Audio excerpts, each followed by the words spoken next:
Hello and welcome to Marketing Global Edition with me, Jasmine Montgomery. And me, Piers Geiler. So this week we're doing something a little bit different, at least for me, and we're diving into the world of sports marketing, which I have to say is not really my bag, but specifically the world of European football. And we're going to be taking a close look at a really interesting, as it happens, case study of the Qatari-powered Champions League winners, Paris Saint-Germain, or PSG for short. So this is not my wheelhouse. Piers, as a boy, knows a little bit more, but I don't think either of us are football mad. But luckily, we've got a lovely researcher, David, who was helping us with this podcast, who knows a lot about football. But anyway, football clubs, they are, let's face it, truly marketing machines and enormous brands in their own right. So I think they're a really good topic for a podcast like this about marketing. But, over the years, PSG have really done things differently compared to the legacy teams that everyone is used to, such as Real Madrid, Liverpool, Barcelona, and, Manchester United, which was so famous when we were young. Okay. Well, look, football branding sounds fantastic, really. What's not to love? Right. I've been particularly fascinated with PSG ever since a couple of years ago. I walked down Oxford Street in London and saw they have a store there. PSG, French football team, with a massive store in London. And I just thought, well, that's odd, French football club. So they must be doing something right. So I think it's a really interesting thing to talk about. So I think let's go back to 2011, which was a pivotal point because they were bought by the Qatari Sports Investment Fund. So let's talk about them. PSG is Paris Saint-Germain, the main team in Paris. Yeah, I think not that many people globally would necessarily have heard of PSG. They certainly weren't a brand massively associated with sporting success. They were just a football team from a famous city, but that hadn't really given them much exposure to global audiences beyond France. Yeah, but since that purchase, they have become the most dominant team in France. And from a marketing perspective, they've done some really great stuff. Since 2011, they've recruited several like superstar footballers who are massive. They were mega brands in themselves. So you'll have heard of them. Everyone will have heard of them. Lionel Messi, right? Argentinian. Even I have heard of him. Yes, exactly. Messi, Neymar, Mbappe. And to non-football lovers, that is A-list sort of Hollywood. It's like Brad Pitt, Scarlett Johansson, and Tom Cruise all being in one place. Even David Beckham was at Paris Saint-Germain in 2013, where he retired as an actual player. That was his last sort of playing role, if you like, was for PSG. Well, there's no doubt that these are superstars. As I say, even I've heard of Neymar and Mbappe. And, from an advertising and marketing perspective, they are absolutely, huge in terms of their global reach. So when Messi signed for them, for example, their following across all social platforms jumped pretty significantly. So from, roughly 3 million within 24 hours, when he signed in August 2021, PSG's following just went through the roof. Yeah, it's really impressive, isn't it? And I think when it comes to PSG, all their marketing has been slick, actually. That's why we're talking about it. And they've done things in a way that's been really inspiring. Yeah, and I think I think one of the things we'll look at is kind of how they've leveraged Paris and its brand equity, which they've leaned into in a really interesting way. I know, actually, if you told football fans on the terraces back in the 1980s that one day a football team would have a kit produced by Christian Dior, I think they would have believed it, really, to be honest. No, I don't think they would have been pro it. It's completely bonkers. That Dior partnership is fascinating. So, what happened was that Christian Dior announced a partnership with PSG in 2021 and agreed to be the club's tailor for suits and for special designed football jerseys, which are unsurprisingly covered with Dior branding. But it goes beyond Dior. So, they've done some really interesting things to kind of bring women in. So there's a women's wear brand they've done a deal with called Barbara Bui, which is a Parisian luxury fashion brand. And in 2024, PSG started collaborating with them, where they became the official outfitter of the women's team. And, the Barbara Bui website talks about this collaboration bringing together the contemporary and modern energy of sport and fashion. And it's just lovely. It's a really interesting, I think, thing that we wouldn't, as you said, we wouldn't have expected a football brand to do 20 years ago. And it's not a kind of level of detail. They talk about sort of a formal outfit, a more casual outfit. It's just not a level of detail you see very often and from a football team. But of course, if you're going to be a Parisian football team, then of course you embrace fashion and couture and tailoring. But I can't really imagine other clubs going to this length, certainly not without that kind of French ingredient and its association with high-end fashion. It's a really brilliant thing to be able to lean into. Yeah, I mean they've done many other things. They've recently hooked up with a really luxury streetwear brand called Black Paris. It's very, very cool, and they've done an exclusive like monochrome range of shirts, hoodies, tracksuits.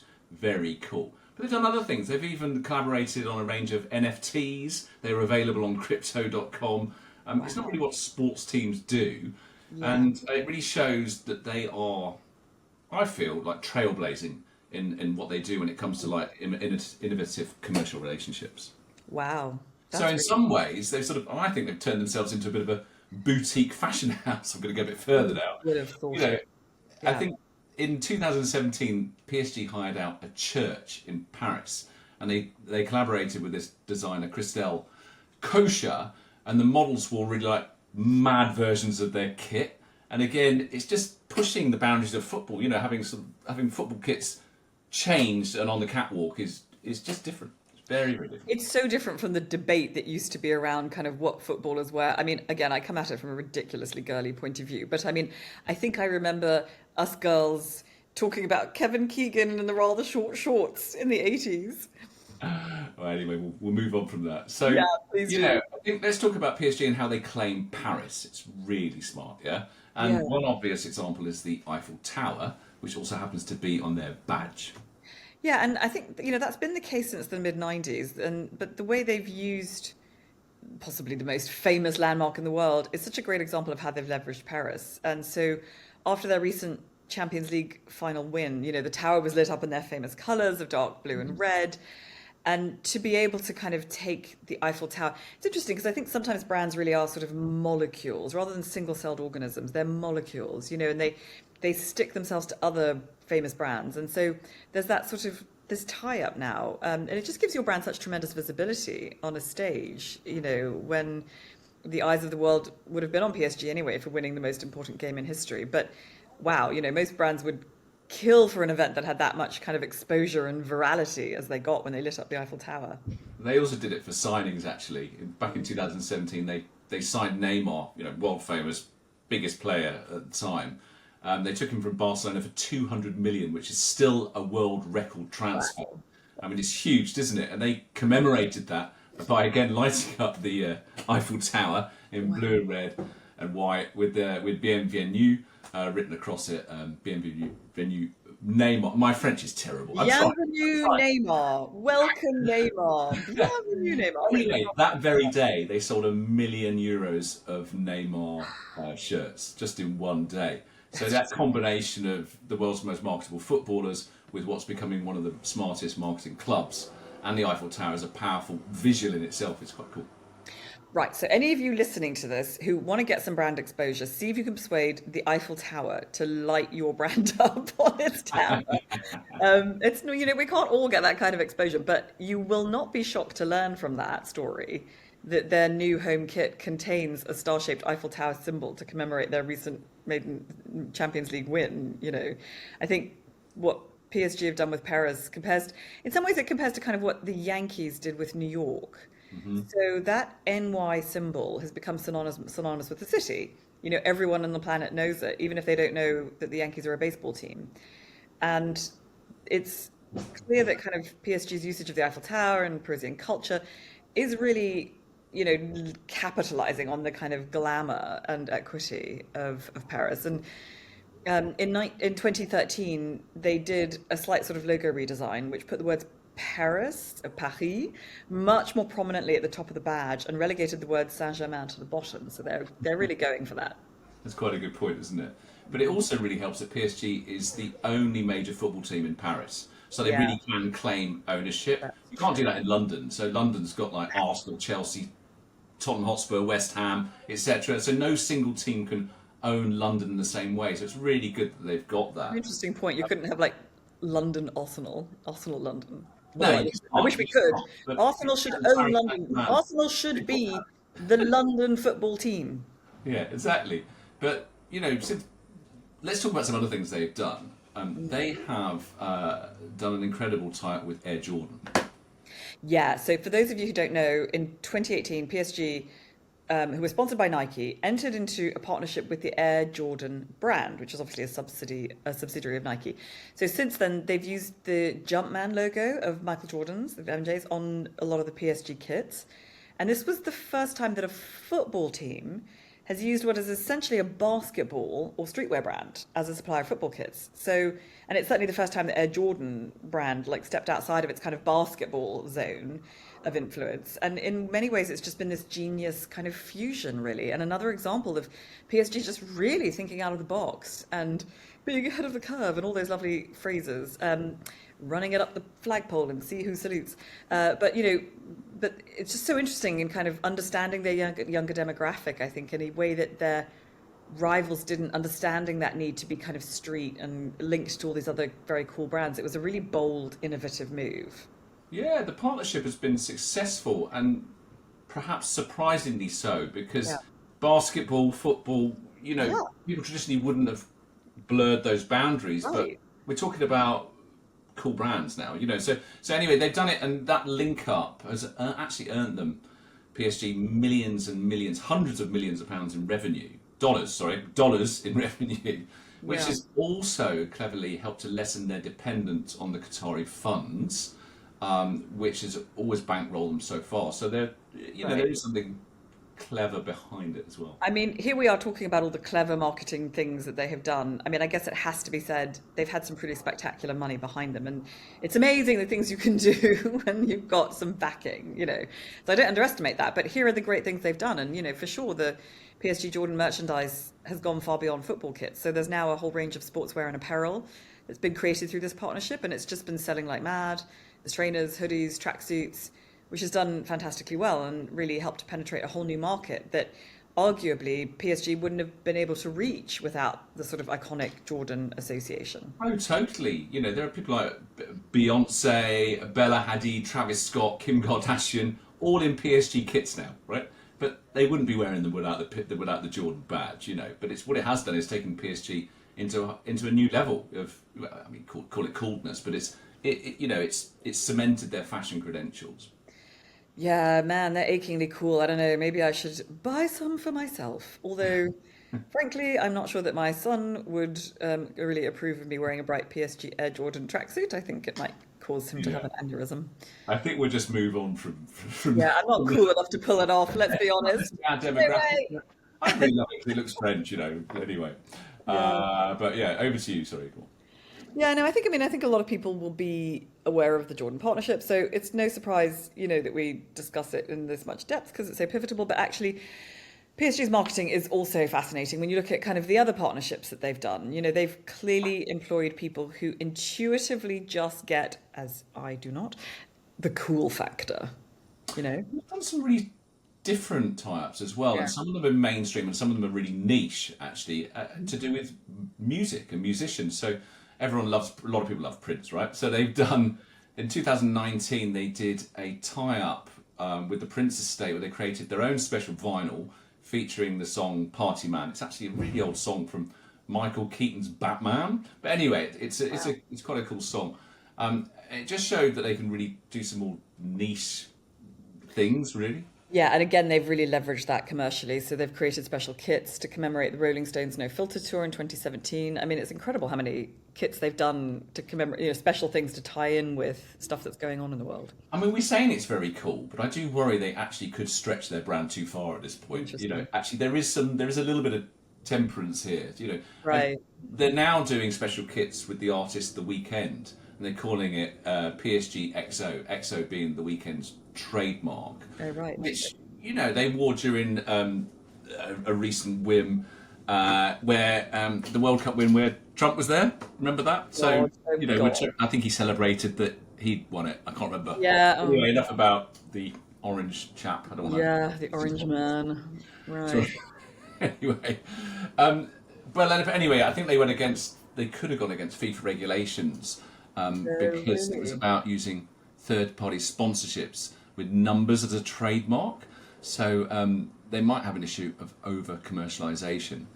But be a bit ironic if FIFA are suing them. But anyway, I think FIFA move or on again. over commercialization. That's a hoot. Okay, well, let's not get ourselves into trouble with FIFA. But we've talked about PSG's partnerships. They're kind of delving into wider culture outside of football, and that's all great stuff. But also, I'm kind of interested in what they've been doing digitally. I think that's something that's worth talking about. Do you know?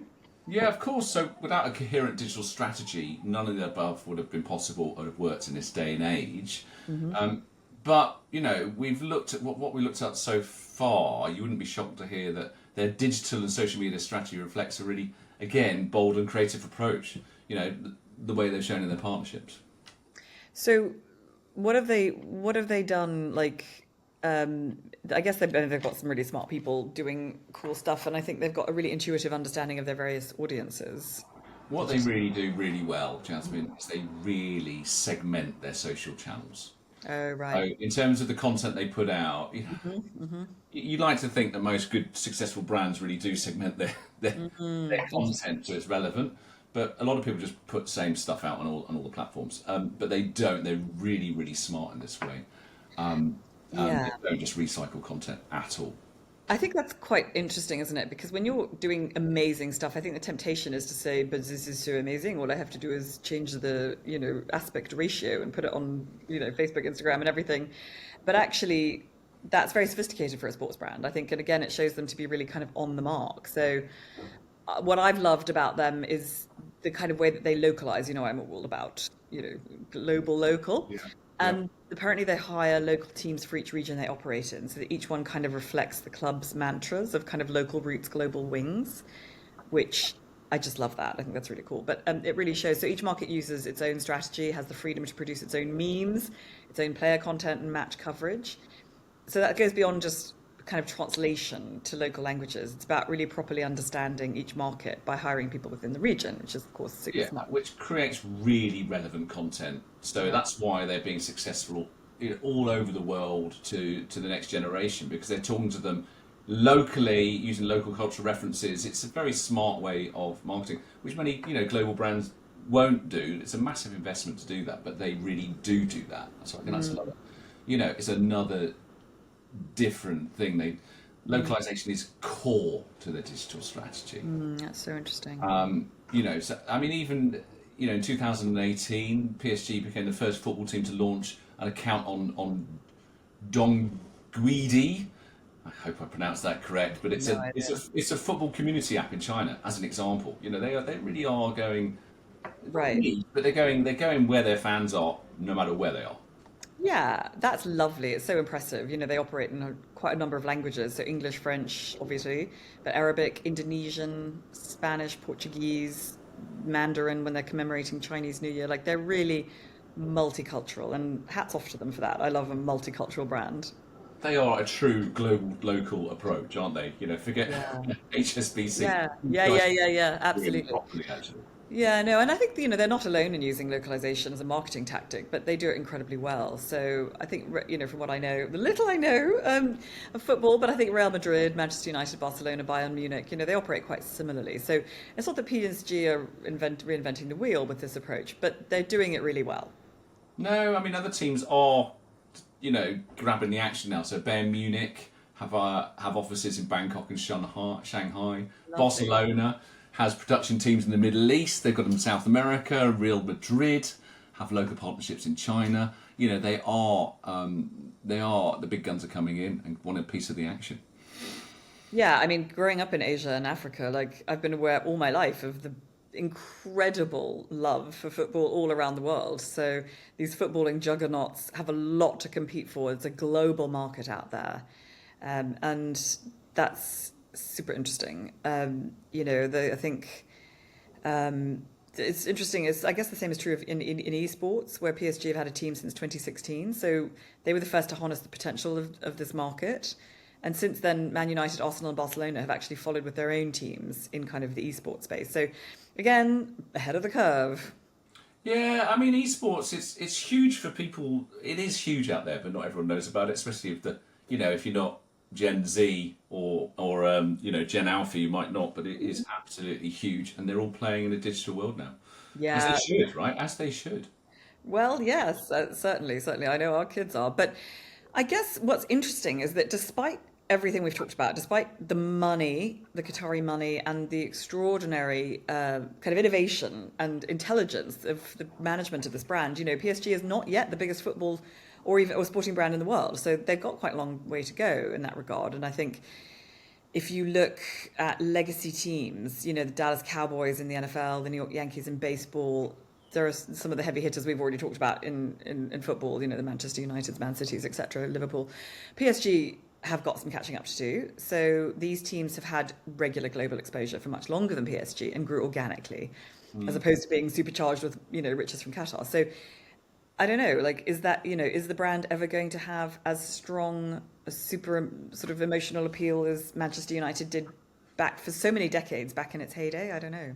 Yeah, well, what's obvious is that PSG are not trying to copy the approach of those other sport giants. They're doing their own thing. They're leaning on Paris because they are the Parisian team. They're hitting the cultural zeitgeist with things like Jordan. They've got partnerships and exclusive deals with fashion houses. They've got innovative marketing strategies. They have an ability to spot trends elsewhere. They are an up-and-coming global sports brand that over time could be one of the biggest. Yeah, I mean, it's, as I say, I think they're doing things that we'd never have thought would have been done. Chanel deals and all sorts of exciting things. We talked about a lot of the things that they're doing. I guess, their strategy.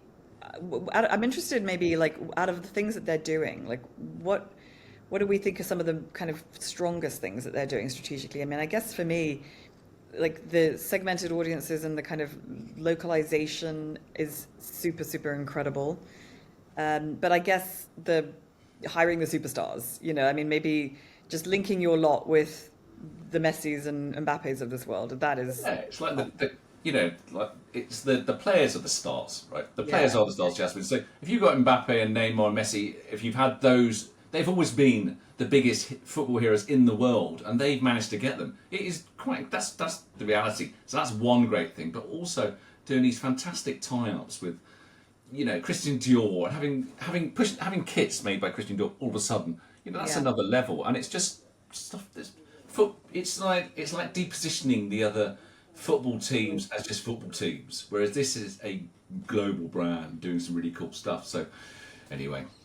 Well, listen, we clearly are quite enamored with, the PSG marketing team's endeavors.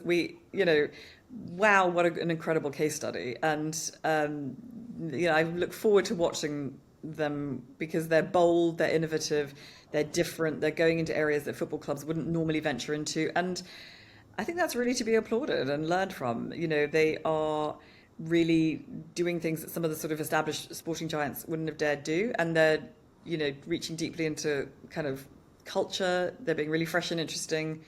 Bon courage, PSG, long may this innovation live. I mean, when I see another football team, maybe a London football team, have a store in Paris, right?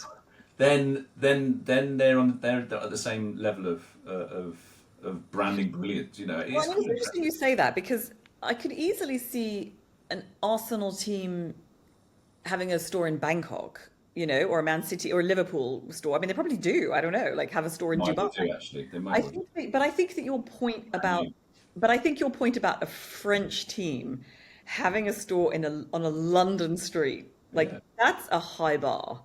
Yeah. That is really, really interesting. It's so hats off. It is hats off, and you're right. It's an astonishing thing because we don't always love the French, and we don't always support the French teams. So I do, by the way.